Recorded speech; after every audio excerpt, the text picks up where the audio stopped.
कैसे हो दोस्तों, क्या हाल चाल। एक बार फिर से स्वागत आपका हमारे YouTube channel learn with Rahul पे। आज हम हिस्ट्री के एक और काफ़ी ज़्यादा इम्पोर्टेंट क्वेश्चन को डिस्कस करने वाले हैं, जो काफ़ी बार एग्जामिनेशन में पूछा भी गया है और हो सकता है कि यही प्रश्न आपको आने वाले एग्जामिनेशन में देखने को ही मिल जाए। तो आज का हमारा जो प्रश्न है वो है, अशोक का धम्म क्या था और अशोक ने अपने धम्म के प्रचार प्रसार के लिए कौन कौन से मार्ग अपनाए। सबसे पहले तो अशोक था कौन। हालांकि इस प्रश्न में हम उसके निजी जीवन को ज़्यादा डिस्कस नहीं करेंगे, क्योंकि यहाँ पर प्रश्न की डिमांड कुछ और है, उसी के अनुसार हमें उसका जवाब भी देना है। पर थोड़ा बहुत हमें जानकारी होना चाहिए कि अशोक आखिर किस वंश से था और आखिर ये कौन सा शासक था और कैसे इन्होंने धम्म नीति को अपनाया। इन सभी चीज़ों को थोड़ा सा डिस्कस कर लेते हैं ब्रीफ में। तो अशोक जो थे, इससे पहले हमने चंद्रगुप्त मौर्य पढ़ा था, याद होगा आप लोग। यदि आपने वो वीडियो नहीं देखा तो इसका लिंक आपको डिस्क्रिप्शन बॉक्स में मिल जाएगा, आप वहाँ से चेक इन कर सकते हैं। तो चंद्रगुप्त मौर्य जो थे, मौर्य वंश के संस्थापक थे। ठीक है, चंद्रगुप्त मौर्य मौर्य वंश के संस्थापक थे। इनके बाद जो अगला शासक बना मौर्य वंश का वो था बिंदुसार। ठीक है, चंद्रगुप्त मौर्य का पुत्र बिंदुसार, और बिंदुसार का पुत्र इसके बाद जो था वो अशोक था। ठीक है, तो अशोक जो है जनरली मौर्य वंश से आता है और एक काफ़ी ज़्यादा बड़ा साम्राज्य जो था पहले से ही अशोक के पास था, लेकिन अशोक को अपना साम्राज्य और भी बड़ा करना था। और उस साम्राज्य को कैसे उन्होंने कलिंग पर आक्रमण करके किया, इसको भी हम जानेंगे। अशोक का जन्म जो हुआ था वो 304 ईसा पूर्व में हुआ था। ठीक है, 304 ईसा पूर्व में अशोक का जन्म हुआ था। इनके पिता जो थे वो बिंदुसार थे। ठीक है, अशोक का राज्याभिषेक जो हुआ वो 269 BC में हुआ। ठीक है, तो राज्याभिषेक के 8वें वर्ष से क्या हुआ कि अशोक ने अपने साम्राज्य को बड़ा करने के लिए कलिंग पर आक्रमण कर दिया। कलिंग की राजधानी उस वक्त तोसली हुआ करती थी। ठीक है, कलिंग पर आक्रमण कर दिया। कलिंग इतना ज़्यादा आसान भी नहीं था, लेकिन मौर्य वंश के पास, अशोक के पास एक बहुत बड़ा सेना थी और कोई भी राजा उस वक्त भारतवर्ष में इतना ज़्यादा सक्षम नहीं था कि वो अशोक का सामना कर सके, मौर्य वंश का सामना कर सके, क्योंकि लाखों की फौज जो थी अशोक के साम्राज्य में थी, लाखों की सेना अशोक के साम्राज्य में थी। तो जाहिर सी बात है कोई भी छोटा मोटा शासक तो टिक नहीं पाएगा। तो उस वक्त कलिंग पर जो शासक कर रहे थे वो थे नंदराज। ठीक है, तो नंदराज और अशोक के बीच युद्ध चला। ये युद्ध काफ़ी ज़्यादा भयावह था, इतना ज़्यादा रक्तपात हुआ, इतना ज़्यादा क्रूरता अशोक के द्वारा दिखाया गया। वहाँ के सिपाही तो दूर की बात है, वहाँ के बच्चों, नागरिकों, स्त्रियों और महिलाओं तक को नहीं छोड़ा गया। और प्राचीन इतिहास में यदि हम सबसे बड़ा युद्ध देखें तो कलिंग का युद्ध ही था। यहाँ पर इतना ज़्यादा हमें नरसंहार देखने को मिला कि अशोक का यहाँ पर हृदय परिवर्तन हो जाता है। अशोक सोचता है कि एक छोटे से भूमि के टुकड़े के लिए उसने ना जाने कितने ही मासूम लोगों की हत्या कर दी, लेकिन उनको ये रियलाइजेशन होने में काफ़ी देर हो चुकी थी और अशोक इसके पश्चाताप में रहते थे। तभी इनके जो भतीजे थे जिनका नाम था निग्रोथ ने ही इन्हें सलाह दी कि वे बौद्ध धर्म को अपना लें। हो सकता है इन्हें बौद्ध धर्म अपनाने के बाद अपने कर्मों का पश्चाताप मिल जाए। तो अशोक ने उपगुप्त की मदद से बौद्ध धर्म की शिक्षा ली। तो ये था कुछ ब्रीफ में अशोक के बारे में इंट्रोडक्शन। बौद्ध धर्म अपनाने के बाद उन्होंने धम्म नीति शुरू की थी। अब धम्म नीति क्या है उसको हम चलो डिस्कस करते हैं। अशोक जो है यानी सम्राट अशोक मौर्य वंश के महान शासक थे। कलिंग वार यानी कलिंग युद्ध के बाद उन्होंने हिंसा और युद्ध को त्याग कर धम्म की नीति अपनाई। धम्म क्या था? धम्म एक प्रकार से धर्म था। धम्म का अर्थ होता है एक प्रकार से धर्म, लेकिन ये कोई नया धर्म नहीं था, बल्कि नैतिक मूल्यों पर आधारित था। नैतिक मूल्य इन द सेंस कि जो हर एक मानव को अपनाना चाहिए, जैसे कि किसी भी मानव को अहिंसा नहीं करना चाहिए, किसी भी मानव को चोरी नहीं करना चाहिए, हमेशा सत्य बोलना चाहिए। तो अशोक का जो धम्म था इन्हीं सारे नैतिक मूल्यों पर आधारित था। ठीक है, अशोक का धर्म कोई नया धर्म नहीं था, बल्कि नैतिक जीवन, सहिष्णुता, अहिंसा और जन कल्याण पर आधारित आचार संहिता थी। इसका उद्देश्य समाज में शांति, सदाचार और सभी धर्मों के प्रति सम्मान स्थापित करना था। भले ही कलिंग युद्ध के बाद अशोक जो है वो बौद्ध धर्म को अपनाने लगे, लेकिन इन्हें दूसरे धर्म के खिलाफ भेदभाव कभी करते हुए नहीं देखा गया, बल्कि ये खुद अपने शिलालेखों में लिखवाते हैं कि सभी धर्मों के बीच समानता का अधिकार होना चाहिए। ठीक है, भले ही कोई व्यक्ति कोई सा भी धर्म अपना रहा हो, इससे कोई दिक्कत नहीं है। नीचे अशोक के धर्म को विस्तार से समझाया गया है। अशोक का धर्म क्या था? जैसा कि मैंने कहा, अशोक का धर्म कोई नया धर्म नहीं था, वो नैतिक और सामाजिक नियमों का एक समूह था। इसे अशोक द्वारा प्रचार प्रसार किया गया और ये जनरली बौद्ध धर्म से आया था। ठीक है, जो लोगों को अच्छे आचरण और मानवीय मूल्यों की शिक्षा देता था। यह मुख्यतः बौद्ध धर्म से प्रेरित था, लेकिन इसमें सभी धर्मों के लोगों के लिए समान रूप से स्वीकार्य सिद्धांत थे। यानी एक ऐसा सिद्धांत था जिसको सभी धर्मों के लोग आसानी से अपना सकते थे। अब धर्म के प्रमुख सिद्धांत क्या क्या थे? अहिंसा, यानी किसी भी प्राणी को अनावश्यक कष्ट न पहुंचाना, यानी अहिंसा पर पूर्णतः बल दिया गया था अशोक के द्वारा। सभी धर्मों के प्रति सहिष्णुता, यानी हर धर्म का सम्मान करना। अशोक का ये मानना था कि हर एक धर्म को बीच समानता का अधिकार होना चाहिए। माता पिता, गुरु और बड़ों का आदर करना, सत्य और नैतिकता का पालन करना, दया और करुणा, यानी मनुष्यों और पशुओं के प्रति दया का भाव रखना, सामाजिक कल्याण, जनता के सुख और भलाई के लिए कार्य करना, सातवां संयम और सादगी, यानी जीवन में नैतिक अनुशासन बनाए रखना। अशोक का धर्म किसी धार्मिक कर्मकांड पर आधारित नहीं था, बल्कि व्यवहार और नैतिक जीवन पर आधारित था। तो अशोक ने कलिंग युद्ध के बाद धर्म को पूरे साम्राज्य और साम्राज्य से बाहर के क्षेत्रों में फैलाने के लिए कई महत्वपूर्ण उपाय किए। वो उपाय क्या क्या थे? अशोक का उद्देश्य केवल धर्म का प्रचार करना नहीं था, बल्कि नैतिक जीवन, अहिंसा, दया और सामाजिक सद्भाव को स्थापित करना था। नीचे धर्म के प्रचार प्रसार के उपायों को विस्तार से समझाया गया है कि अशोक ने कौन कौन से उपाय किए अपने धर्म को सभी लोगों तक पहुंचाने के लिए। अशोक द्वारा धर्म के प्रचार प्रसार के लिए जो उपाय है, सबसे पहला जो उपाय है उन्होंने किया था शिलालेख और स्तंभ लेख का निर्माण। शिलालेख क्या होता है? यदि आपकी कुछ भावना है और आप उसे चाहते हैं कि वो सभी लोगों के बीच फैल सके, तो आप चाहे तो अपना जो भावनाएं है वो किसी पत्थर पर खुदवा के लिखा सकते हो। ठीक है, अब पत्थर पर लिखवाने का क्या मतलब बनता है? पत्थर पर लिखवाने का मतलब ये बनता है कि आने वाले समय में भी ये सुरक्षित रहे और इसके लिखावट पर कोई प्रभाव ना पड़े, ताकि आने वाले लोग भी इससे पढ़कर कुछ सीख सकें। तो ये था शिलालेख। और यदि आप अपने विचारों को किसी एक पिलर में, जिसे आप स्तंभ भी कहते हैं, यदि आप अपने विचारों को किसी स्तंभ में लिखवाते हैं तो वो स्तंभ लेख कहलाता है। ठीक ना, ठीक है ना। तो अशोक ने अपने धर्म के सिद्धांतों को पत्थर और स्तंभ पर खुदवाकर पूरे साम्राज्य में स्थापित कराया। इन्हें शिलालेख अथवा रॉक एडिक्ट्स और स्तंभ लेख यानी पिलर एडिक्ट्स कहा जाता है।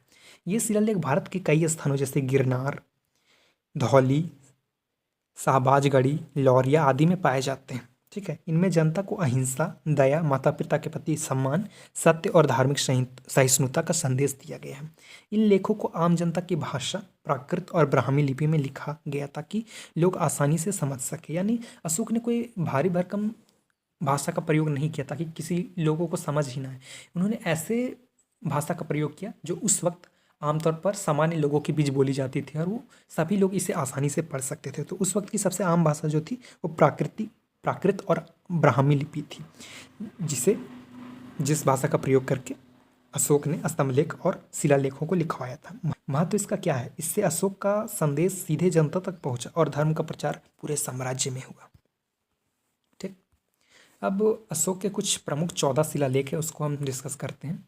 ठीक है, पहला शिलालेख कहता है कि अहिंसा और पशु बलि पर रोक, यानी ये शिलालेख जनरली लोगों को हिंसा ना करने और पशुओं की हत्या ना करने पर रोक लगाता है। दूसरा शिलालेख कहता है पशु चिकित्सा और दक्षिण भारत के राजवंश की चर्चा। इसमें जो है आप इस बात से जान सकते हैं कि अशोक को महान क्यों कहा जाता था।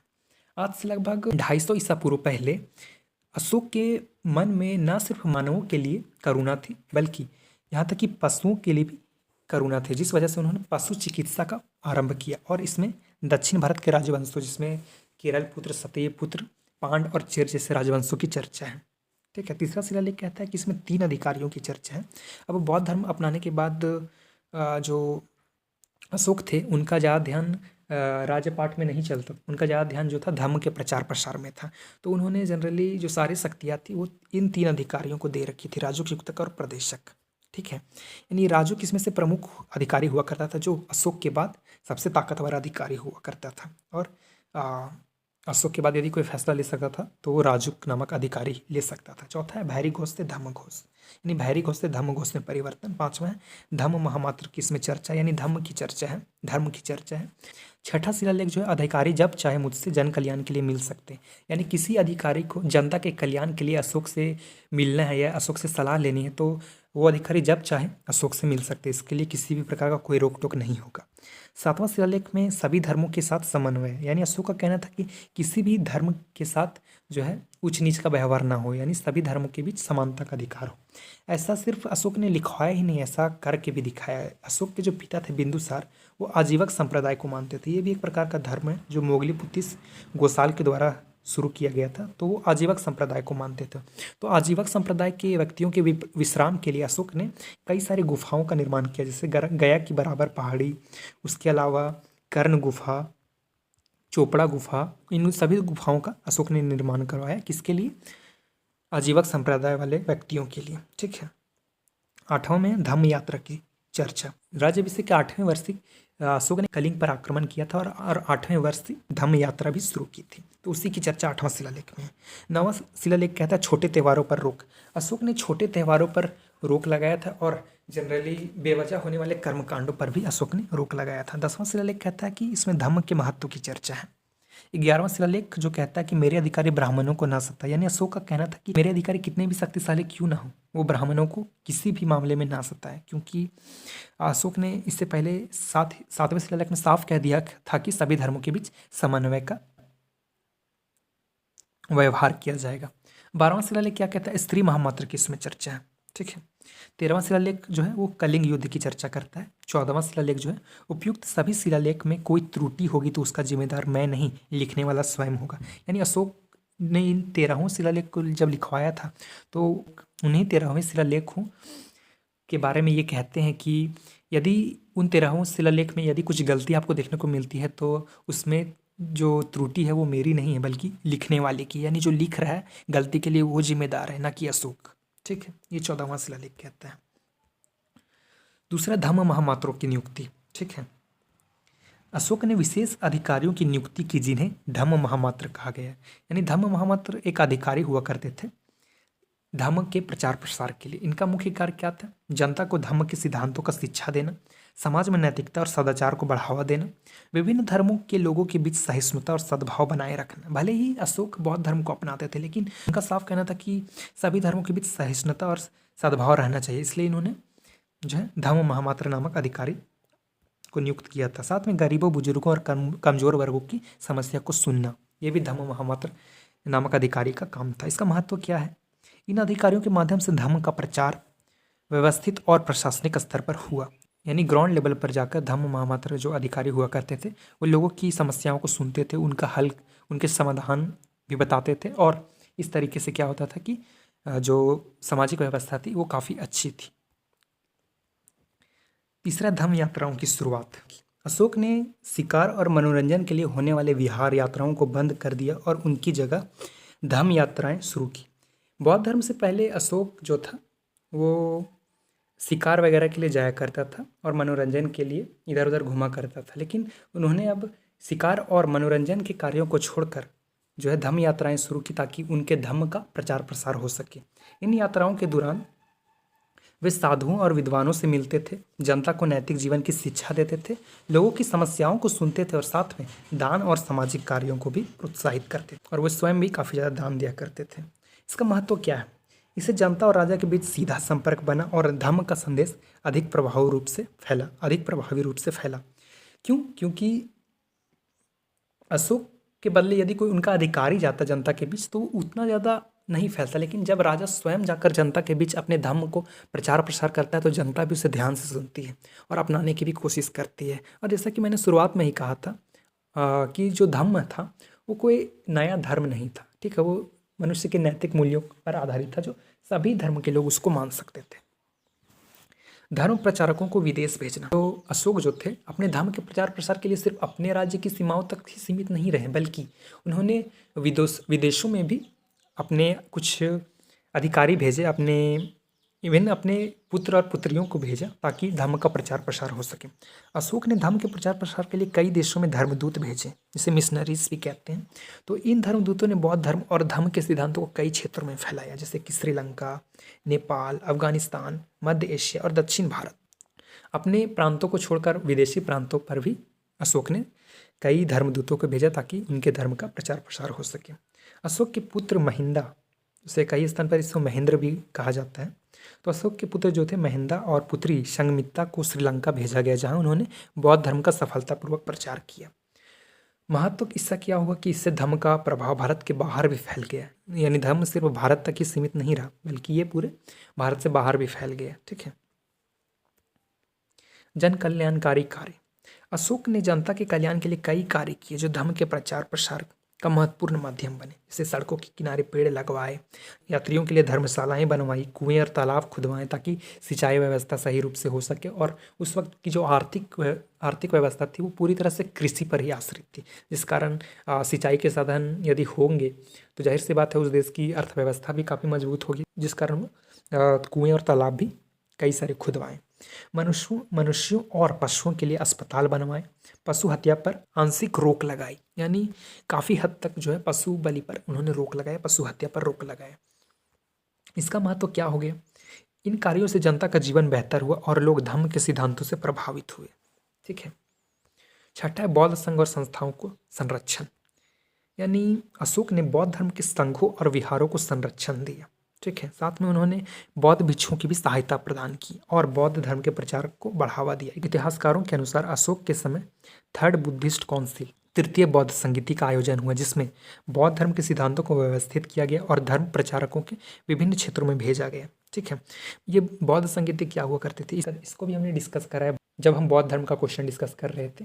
एक्चुअली हमने हिस्ट्री में लगभग 5-6 वीडियोज़ बनाई हैं इंपॉर्टेंट क्वेश्चंस का, आप उन्हें ज़रूर चेकआउट कर सके। उन्हीं क्वेश्चंस में से आपको जो है एग्जामिनेशन में देखने को मिलेगा। तो हमने बौद्ध धर्म की उसमें चर्चा की थी, साथ में बौद्ध धर्म में हमने सभी बौद्ध संगीतियों को भी डिस्कस किया था कि कौन सी बौद्ध संगीति किसके द्वारा करवाई गई थी, कब करवाई गई थी, उसका अध्यक्ष कौन था, ये सारी चीज़ें हमने कर रखी थी। तो जो अशोक था उसके समय तृतीय बौद्ध संगीति का आयोजन हुआ। अब ये कहाँ हुआ, अध्यक्ष कौन था, ये सारी चीज़ें हम देखते हैं। तो जो तृतीय बौद्ध संगीति है जो अशोक ने करवाई थी वो 255 ईसा पूर्व में हुआ था। ठीक है। 255 ईसा पूर्व में कहाँ पर? पाटलिपुत्र में ही हुआ था। मगध की राजधानी पाटलिपुत्र उस वक्त थी। तो अपनी ही राजधानी में अशोक ने तृतीय बौद्ध संगीति करवाई थी, जिसके अध्यक्ष थे मोगलीपुत्तिस गोसाल। मोगलीपुत्तिस गोसाल।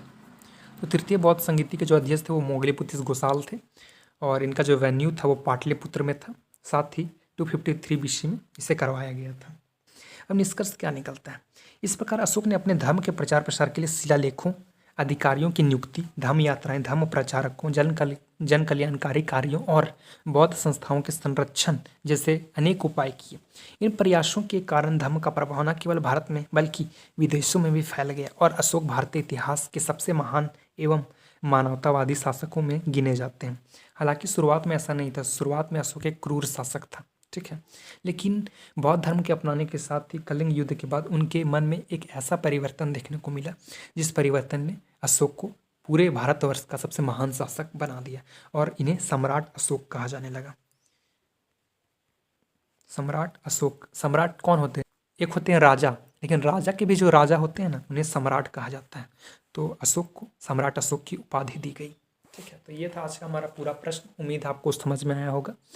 इसके बाद हम और भी कई सारे इंपॉर्टेंट क्वेश्चन को लेकर आएंगे। तो यदि आप हमारे चैनल पर नए हैं तो चैनल को लाइक, सब्सक्राइब, शेयर जरूर करें और यदि आपको समझ में आया होगा तो कमेंट जरूर करें। मिलते हैं अगले वीडियो में, तब तक के लिए धन्यवाद।